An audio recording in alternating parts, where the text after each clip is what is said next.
Bismillahirrahmanirrahim. Alhamdulillah, kita sama-sama mendoakan para ahli kubur dan muslimin wal muslimat umumnya, dan khususnya kepada almarhum dan almarhumah orang tua kita semua.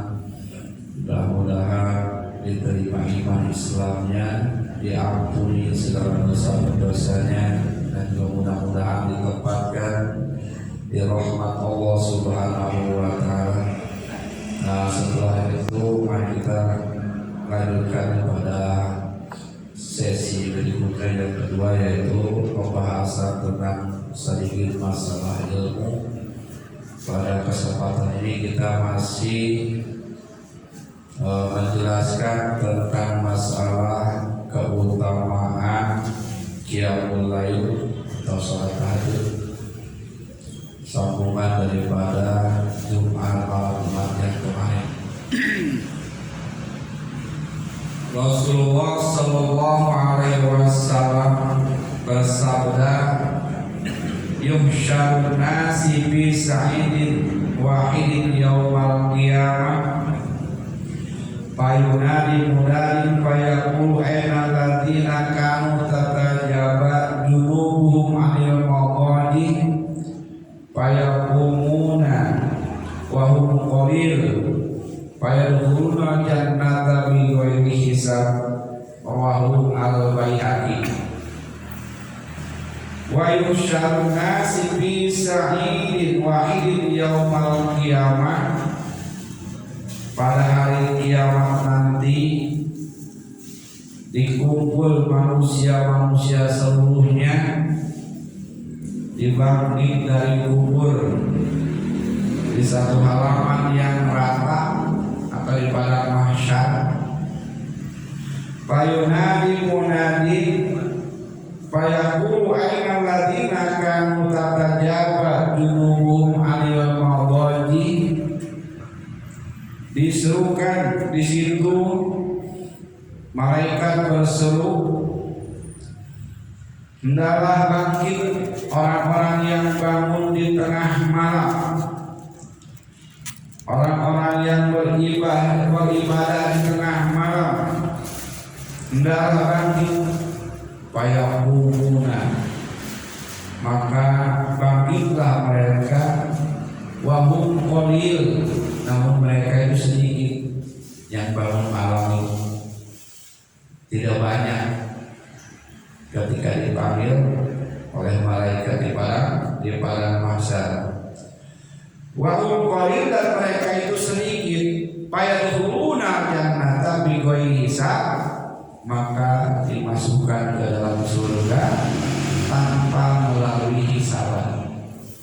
Ini luar biasa bagi orang-orang yang suka sholat sunat tahajud, bagi orang-orang yang suka qiyamul lail, ya, maka fayadkhuluna jannata bi ghairi hisab, dimasukkan oleh Allah Subhanahu wa Ta'ala bi ghairi hisabin, tanpa melalui hisaban.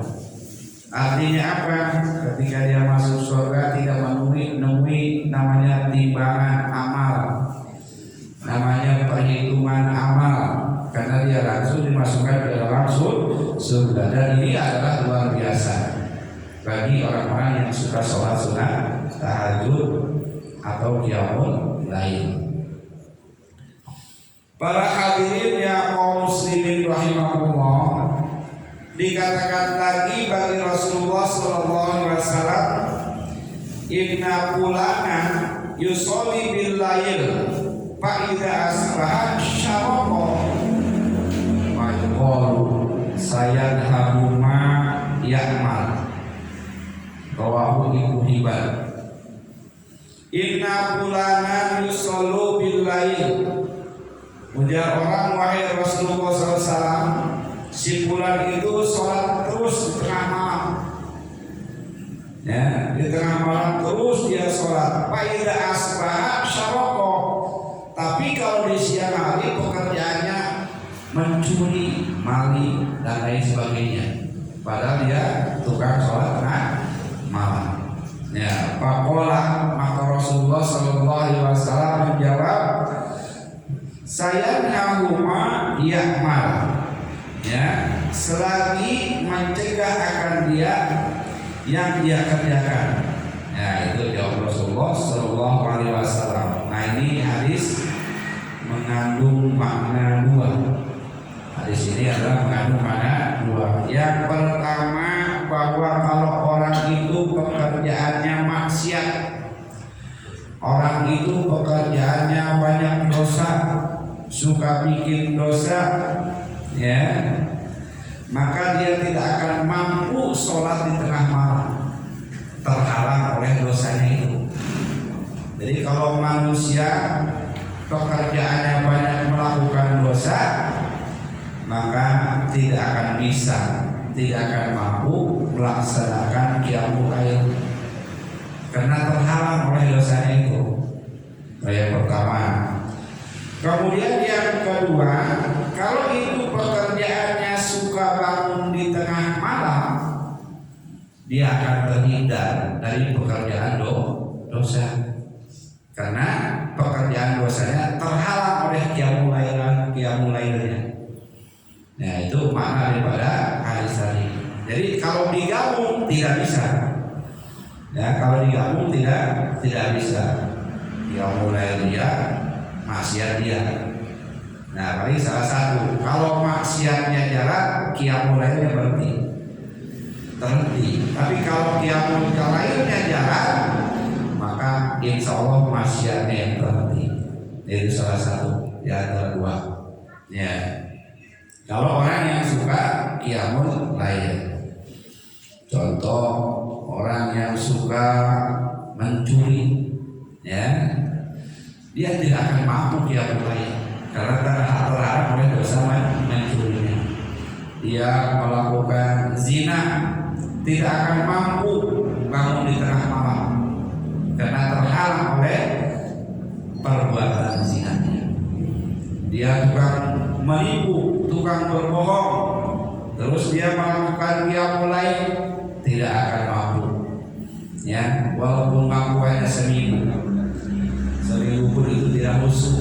Masa malah gelisah ketika qiyamul lail karena penuh dengan dosa. Ya. Tapi sebaliknya orang yang biasa qiyamul lail, insya Allah diarahkan oleh Allah Subhanahu Wa Taala jauh dari perbuatan maksiat. Itu keutamaan daripada qiyamul lail. Jadi yang kedua tadi, kalau itu pekerjaannya tukang qiyamul lail, maka insya Allah terhindar dari dosa. Para hadirin kaum muslimin rahimahullah, hadis Rasulullah SAW lagi, ma min imri'in yakunu lahu sholatal lail illa kutiba lahu ajru sholati wa kana naumu sholatan alaihi. Rawahu Abu Dawud.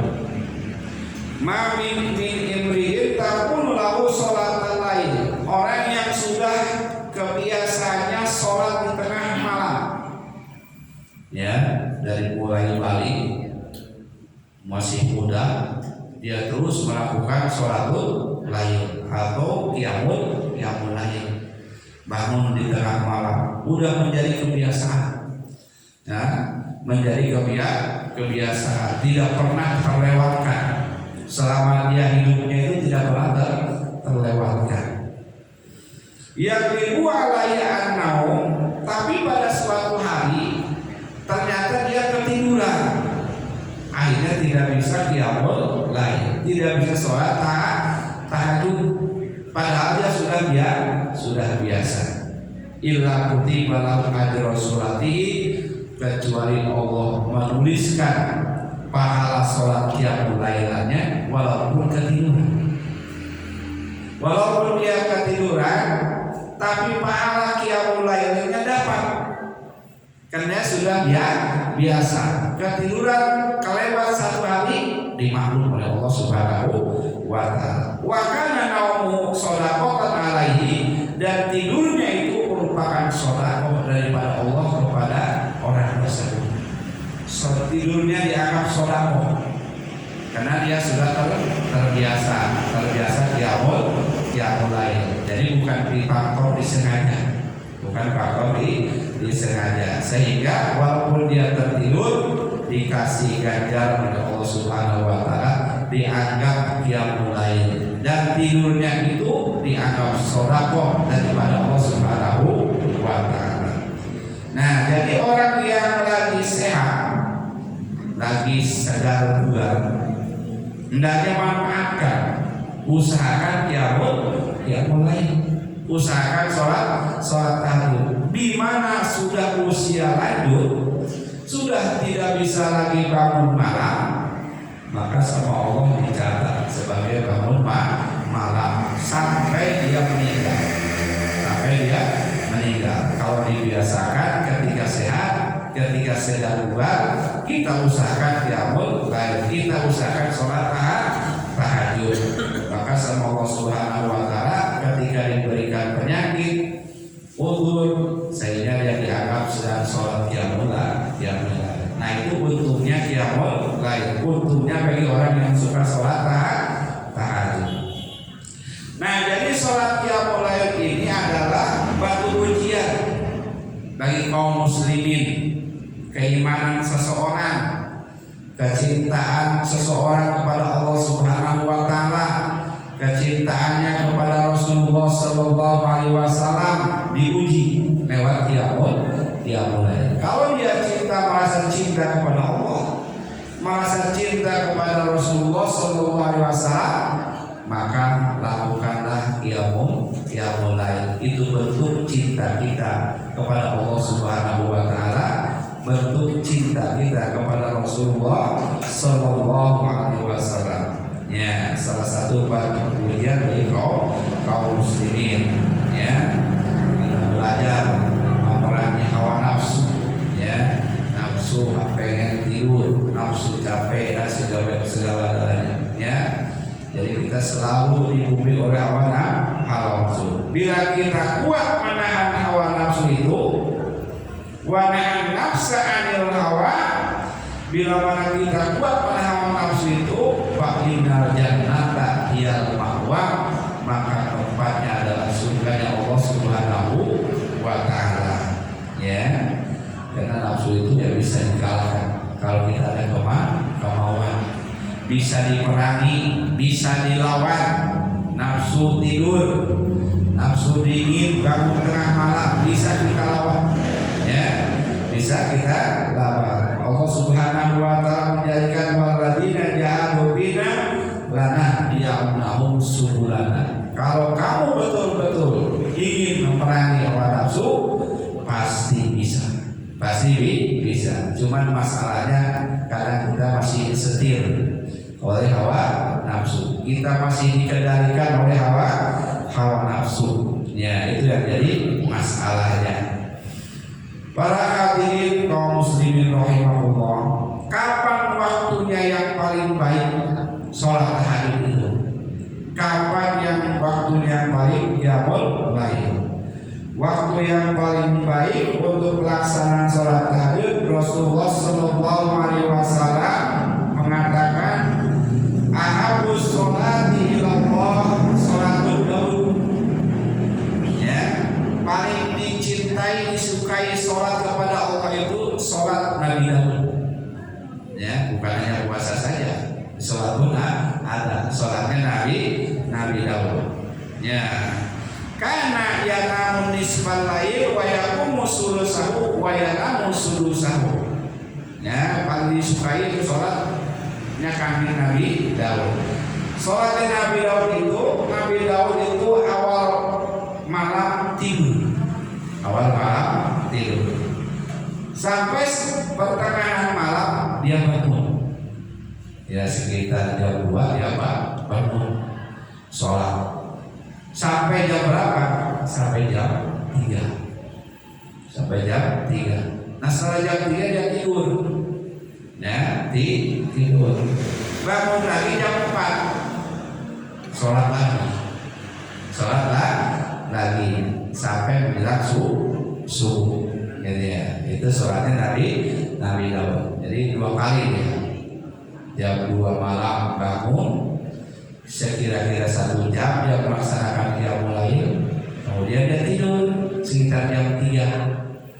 Kemudian jam 4 Pak bangun. Kalau subuhnya jam 4.10. Kalau subuhnya jam 4.10 menit. Jam 4 bangun, sholat lagi qiyamul lail sampai menjelang sholat subuh. Nah, kalau bagi kita kalau kesulitan bagaimana? Nah, kalau kesulitan ya cukup kalau subuhnya jam 4.10 menit, jam 4 kurang 1/4 bangun. Ya, ambil air duduk sholat sampai menjelang subuh. Ya. Walau rakaatan, kata Rasulullah SAW, walaupun satu rakaat, tapi tiap hari, tiap malam, daripada 10 rakaat jam 2 malam hanya sekali. Ya, 12 rakaat hanya 2 kali. Selanjutnya tidak. Nah, itu tidak boleh. Tidak disukai oleh Allah Subhanahu wa Ta'ala. Yang disukai itu adalah ahabul a'mal ilallah wa in qala. Ya. Paling disukai amal atau perbuatan ibadah kepada Allah itu yang jawab terus menerus wa in qala, walaupun sedikit. Ya, walaupun sedikit. Walau rakaatan, walau 1 rakaat, kata Rasulullah Sallallahu Alaihi Wasallam, usahakan ya bangun jam 4 kurang 1/4 ke air, ambil wudhu, sholat 2 rakaat ya, atau sholat 1 rakaat, tunggu istighfar sampai subuh. Nah, insyaallah kalau terus dilaksanakan itu adalah salah satu bentuk cinta Allah kita kepada Allah Subhanahu wa Ta'ala, dan Allah itu suka kalau dilakukan setiap hari. Dawam ahabul a'mal ilallah adwamuha wa in qalla. Amal ibadah yang dicintai Allah Subhanahu wa Ta'ala itu adalah dawam, terus menerus, wa in qalla, walaupun sedikit. Nah, itu adalah yang disukai yang disukai Allah Subhanahu wa Ta'ala. Nah, jadi luar biasanya Allah Subhanahu wa Ta'ala memberikan karunia, memberikan anugerah kepada orang-orang yang suka ibadah tengah malam. Itu masuk surga bighairi hisab, tanpa ada perhitungan amal, tanpa dihisab oleh Allah Subhanahu wa Ta'ala, langsung masuk surga. Ini adalah harga yang sangat luar biasa nilainya di hadapan Allah Subhanahu wa Ta'ala. Nah, itulah mudah-mudahan dengan adanya keterangan ini bisa mendorong kita yang belum pernah usahakan mencoba, yang sudah mencoba usahakan bisa dawam, dan yang sudah dawam usahakan sampai khusyuk istighfar kepada Allah Subhanahu wa Ta'ala. Sallallahu ala Muhammad, sallallahu alaihi wasallam, sallallahu ala Muhammad, sallallahu alaihi wasallam.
Ibrahim